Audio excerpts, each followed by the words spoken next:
Saran SP का फर्जी WhatsApp account बनाकर कर रहा था चैटिंग। आरोपी की पहचान के बाद छापामारी शुरू।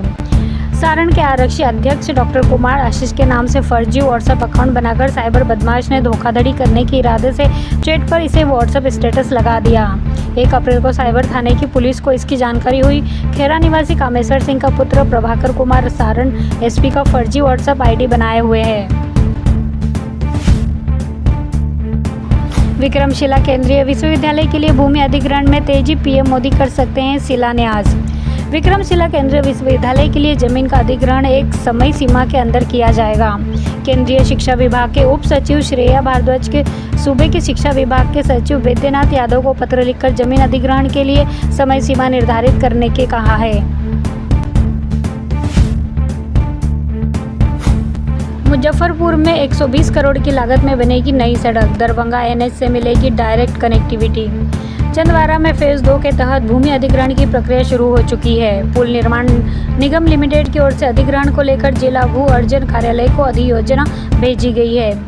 मौजावार ब्यौरा उपलब्ध कराया गया है। इसी अनुसार भू अर्जन कार्यालय की ओर से इसका अवलोकन कर आगे की प्रक्रिया शुरू की जाएगी। नालंदा में फिल्मी स्टाइल में एसटीएफ की टीम का एक्शन, कार देखते ही कर दी फायरिंग। नालंदा के हरनौत के नज़दीक वैना थाने में क्षेत्र के सरथा में मंगलवार की दोपहर एकदम फिल्मी स्टाइल में एसटीएफ ने हथियार तस्कर को धर दबोचा है। एसटीएफ की टीम ने भाग रहे हथियार तस्कर की कार की पहिए में गोली मारकर उसे गिरफ्तार कर लिया है। बिहार की विधानसभा समितियों में फेरबदल, आरजेडी के चेयरमैन जेडीयू से ज़्यादा, लिस्ट में तेज प्रताप का नाम भी।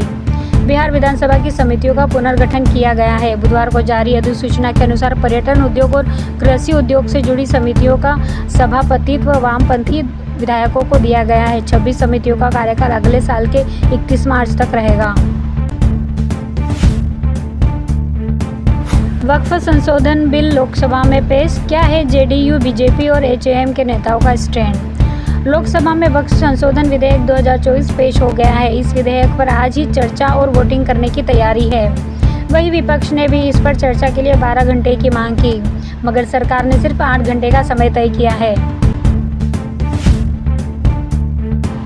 मां मुंडेश्वरी मंदिर देश का सबसे पुराना मंदिर। कैमूर में 608 फीट ऊंचाई पर जाते हैं भक्त।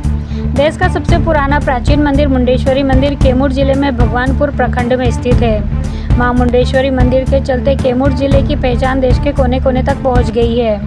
मां मुंडेश्वरी का मंदिर प्रवरा पहाड़ी की 608 फीट की ऊंचाई पर है।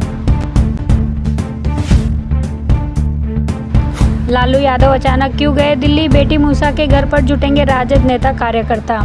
आरजेडी सुप्रीमो लालू प्रसाद यादव अचानक दिल्ली रवाना हो गए हैं। बताया जा रहा है कि लालू यादव एम्स में रूटीन चेकअप के लिए दिल्ली जा रहे हैं। एम्स में उनकी जांच संभावित है। वही कुछ मीडिया रिपोर्ट्स में उनकी तबीयत ज़्यादा बिगड़ने की बात सामने आ रही है, लेकिन इसकी पुष्टि आधिकारिक तौर पर नहीं की गई है। ऑटो और ई रिक्शा ड्राइवर को राहत, शर्त के अनुसार 1 हफ्ते बच्चे को ले जा सकेंगे स्कूल।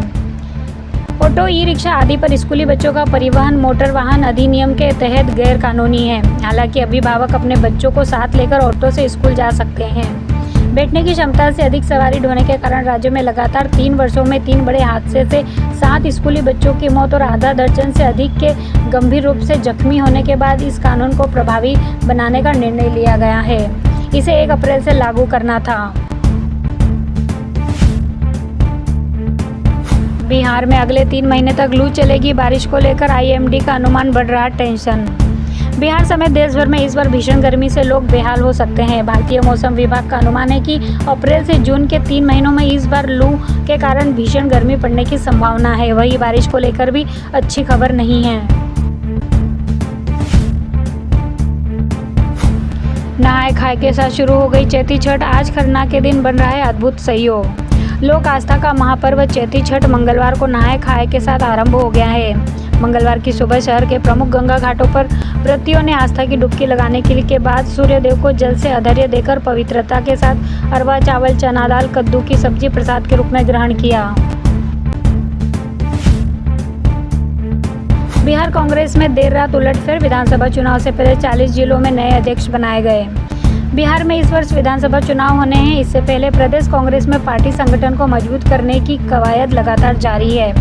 बिहार के प्रभारी और अध्यक्ष के पद पर नए लोगों को जिम्मेदारी देने के बाद अब पार्टी के राष्ट्रीय नेतृत्व ने बिहार के 40 संगठनात्मक जिलों के नए अध्यक्षों की नियुक्ति कर दी गई है। मंगलवार की देर रात पार्टी के राष्ट्रीय महासचिव केसी वेणुगोपाल ने इस संबंध में आदेश भी जारी कर दिया है।